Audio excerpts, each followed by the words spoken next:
Donkey Kong Jr. Math is a prime example of how an edutainment game doesn't need to dumb down its gameplay for children, and that simple gameplay can be used as both a brain-teasing single-player experience and a fiercely competitive multiplayer experience. It may be a forgotten piece of Donkey Kong's treasured legacy, but it's one I will always hold a certain fondness for. Thanks for watching.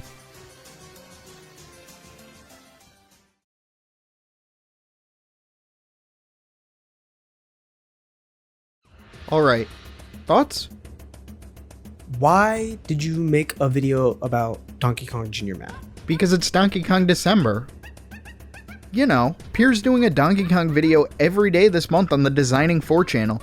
And as one of Donkey Kong December's disciples, editors, I was commissioned to bestow onto the world my own offering to the almighty Kong. Pretty sure he just asked you to make a video. Regardless, what did y'all think? Yeah, that was kind of long. Well, yeah, there's a lot of nuance to the gameplay, and I don't want to spare any details. I don't think the Monster Mash parody was really necessary.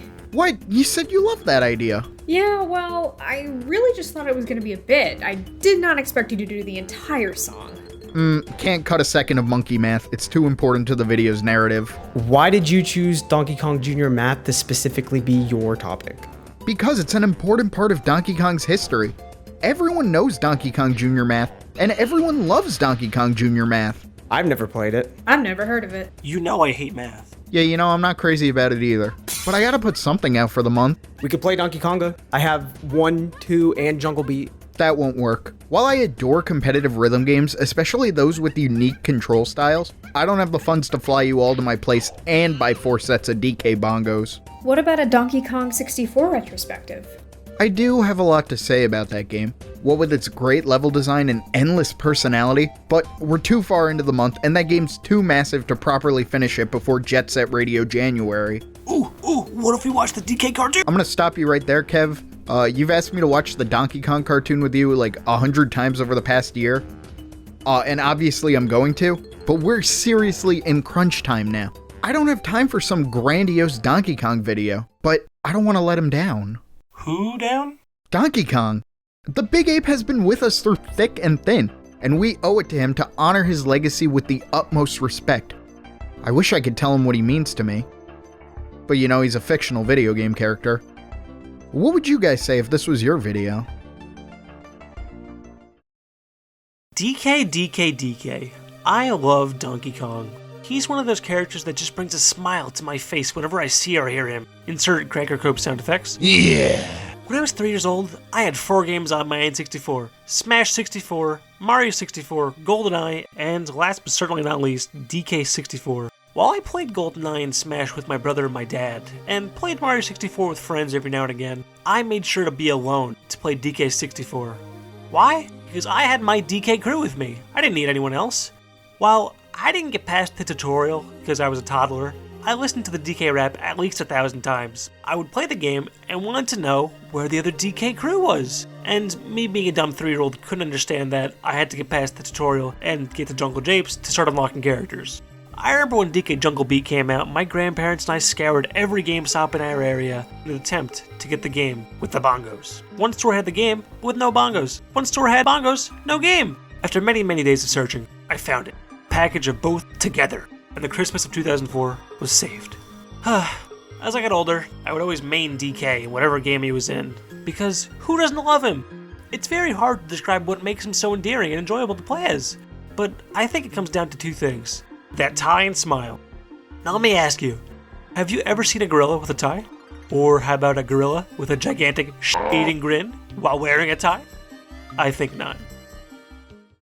When I was little, I had an eye patch, depth perception issues, and a talent for video games. Even with my lazy eye, I surpassed my older siblings' video game skills within weeks of picking up a controller. I did not, however, learn to dance. Anyway, my older siblings were assholes, but we bonded through video games. Donkey Kong 64 was one of the first games we came together for.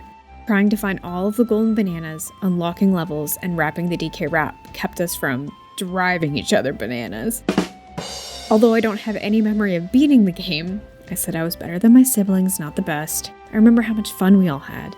Donkey Kong provides so much nostalgia for me that even to this day I'll still pick up Donkey Kong 64 when I feel comforted and reminisce on old times. I still haven't beaten the game. So my name is Nick. I love Donkey Kong, and I'm gonna talk about it because my friend Silvery asked me to, and I will always say yes to that. All right, so Donkey Kong, what is he? He's that big monkey. He's just as classic as Mario. I don't think any of us can disagree when we say he feels just as classic as Mario. He's literally Mario's first villain, but I feel like a lot of people, because he's how all over the place he's been, a lot of people have different perception. I think he's classic. I grew up on Donkey Kong Country on the Game Boy and Jungle Climber as well, and that's pretty much my first introduction, except other maybe than like Mario Kart spin-offs and things like that. He's just a big funny monkey. If you don't like the big funny monkey, then you're the problem. But he's cool too. I think that's the thing is, like, obviously you have the classic area most people know, he was a bad guy, blah blah blah, but then Donkey Kong Country comes along, he's like, oh, he's gonna die. He means he did mean business, but then they didn't know what to do with him in the GameCube era after all the rare shit I think we all know. But I didn't have him that much in that era because I literally just lived off of that era pretty much with the Game Boy Advance games, and I think that's what Donkey Kong, those games is what Donkey Kong is in my mind. It's just solid environmental platforming that just has such good control. Donkey Kong Country is Donkey Kong to me, for sure. And the characters, like, there's not a lot, and whatever they're doing with them today, I don't know, but everybody knows the Kremlings are they're just cool crocs too. Who doesn't love the King K. Rool? I'm so happy you got into Smash Brothers. And Diddy Kong is just the Luigi to his Mario, like, flawlessly, realistically. Like, he is so damn cute, but also cool with his little hat and his jetpack and peanut gun. Like, I love Diddy just as much. In my mind nowadays, you can obviously have it because we have it in Mario Kart 8 and everything, but like, you're not doing the Donkey Kong that I know and love in my mind without Diddy Kong. So Donkey Kong, I would say, is just solid, like, next tier platforming in terms of games when you get it, like Tropical Freeze, DKC 2, DKC 1. We don't really talk about 3 that much, and I haven't really played it in a very long time. And he's got so much character for being inconsistent, realistically, when you think about it. Like, I know some people hate when he punched the moon, but he's clearly cartoony, and that might have been a little bit over the top, but yeah. He's cartoony, but very grounded at the same time in both his games and where he is now. I feel like we're not gonna get Donkey Kong spin-offs, really. I think we'll get a Donkey Kong 3D platformer again, but I wouldn't. As somebody who has not gone back to DK64 in a long time, I would definitely say it's fine if they don't. He's doing solid in 2D. I think of, other than like aquatic ambience, but just like the feel that you get when you hear the DK jungle theme in DK64. I think, ironically enough, like it's kind of homey, nostalgic, but you can't beat the classic Donkey Kong Country theme either at the same time. I don't know. Now I'm just getting into music, which is just another thing that this series is incredible. I freaking love Donkey Kong. And now he is Seth Rogen. It literally cannot get better. Of course Donkey Kong holds a special place in my heart. He's been with me pretty much my entire life.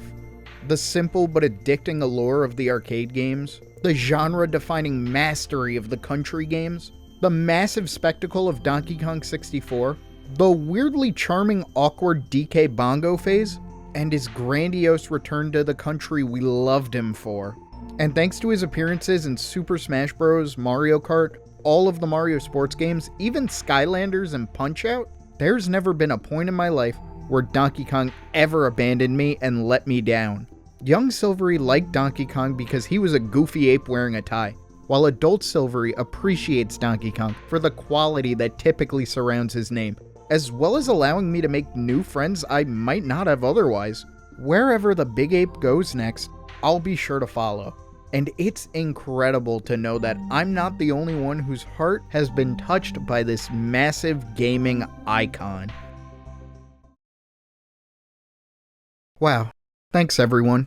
I think now I understand the true meaning of Donkey Kong December. But we still need a topic for that video, so...